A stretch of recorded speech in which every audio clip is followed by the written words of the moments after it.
My first guest today is one of my dearest friends in the entire known and unknown universe, Kute Blackson.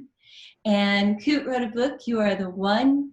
He is an extraordinary coach, motivational speaker. He does retreats. His book, You Are the One, was a national bestseller. He's been on Larry King, Fox and Friends, and a number of other major shows. And Kute, you are a rock star. Tell me everything you're doing right now in your life. Yeah, really what I do is I help people transform. I think from the moment we're born free, but we get conditioned. We get conditioned by our parents, by media, by society, by culture.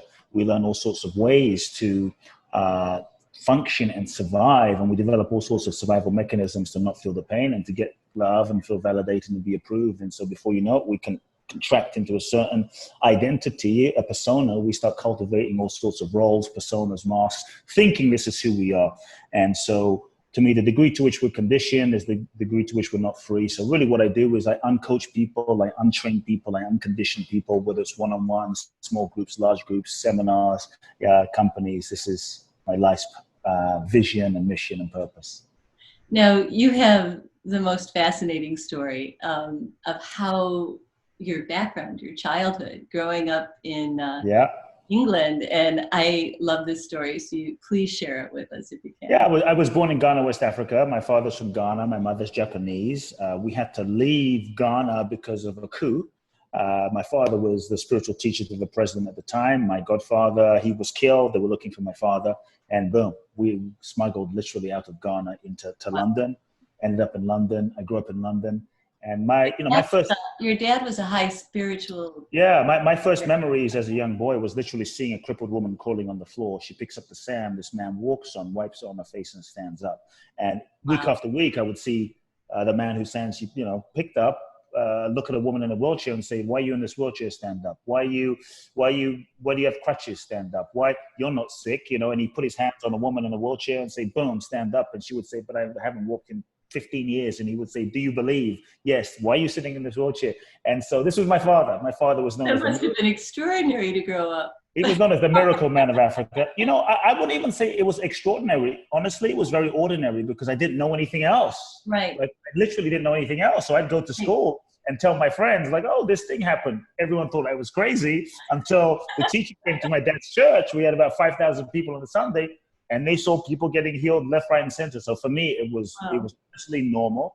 And from a very young age, I started speaking in my father's church when I was age 8. I was ordained. And that was in England. That was in England. I was ordained at 14. My entire future was sort of laid out for me, and I was given a mandate to take over my father's spiritual organization. But I knew that wasn't my path. I knew that wasn't my destiny, and I had to have the courage to follow my heart and my truth.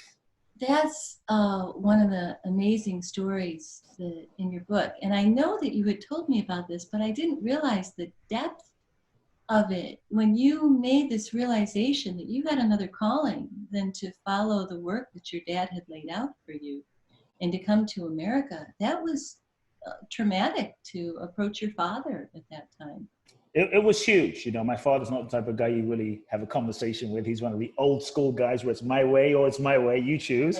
And but I knew when I was 14, when it was announced to the public, my son is taking over, I knew, Kat, in my heart that this was not my path. I knew that this was not my truth, but I was honestly too afraid to own my truth, to follow my heart, because I was afraid that if I truly followed my truth, that I would be outcast, I'd be alone, I'd be abandoned. Ultimately, I would lose my father's love. And so I think many times we compromise ourselves, we compromise our truth, we lie to ourselves. This is one of the things I think keeps us stuck, all the ways we actually don't tell the truth to ourselves. So when I was 17, 18, I looked into my future and I realized I could follow the expected path. I could do what everyone expected of me, or I could follow my own truth. And I had to make peace in the sense of, like, if I follow the expected path, then it's just, I'm not truly alive, and I made a decision to speak to my father, have a conversation. We didn't speak for 2 years, but deep in my heart, and it was deeply challenging, but deep in my heart, I knew the truth. I knew the truth. I would invite everyone listening to ask themselves, if you really want to be free, what lies am I telling myself? What am I pretending to not know? And to ask themselves those questions. And I think I had to confront that for myself. That is the biggest question, isn't it? Because so many people that I know have these dreams that they are just absolutely not living. And I'll ask them, well, why don't you do it? And they have a whole laundry list of reasons.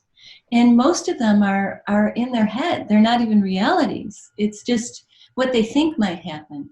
Well, I might lose my home. I might lose this. I might lose that. You might lose that anyhow. And that's, I think, what a lot of people forget. And if you don't go for your dreams, you don't have it anyway. You know, you've already lost it before you even started. And, you know, kind of in a nutshell, if someone is feeling afraid to truly follow their passionate life, truly follow their vision, I have an inspirational, motivational message. And the message is, you are going to die. Kat, you are going to die. So No. the question is not whether we're going to die. The question is whether I'm going to live. So if you're sitting there in fear, if you're sitting there like, oh, I want to do this, but I'm not sure, I say meditate. Feel your death. Me, you, Bob Marley, Muhammad Ali, Bruce Lee, Oprah, we will all die. There is no escaping. When we die, we cannot go to God and say, God, please give me a refund. So I would ask everyone, if death came right now, would you be ready? If you knew the date and time of your death, would it change how you're living your life? Life gives no refunds. What would it take for you to live without any regrets? Oh, Kute, I think that is a perfect place to end this interview. I want to bring you back on the show again. You are just amazing. You inspire me listening to you, sitting here interviewing you today. And I love you. I'm grateful for you coming on Passionate Living. And thank you so much. Thanks for having me.